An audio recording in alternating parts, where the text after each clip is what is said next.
Could you believe that a river would dry up and expose its treasures of gold?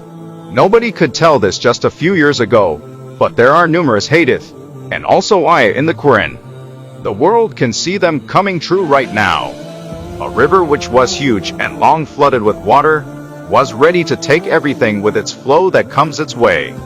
How can it dry and become a desert in just a few years? Not just that, it has dried up, only to expose its treasures of gold. Is that real gold? Where did it come from? People that are finding pieces of gold only points toward that there is a huge source of gold, where the gold is coming from. Let's see what we know about this amazing prophecy from the Quran and Hadith. Rasulullah Salam professed, soon the river Euphrates will dry and will disclose the treasure of gold, so whoever alive at that time should not take anything from it.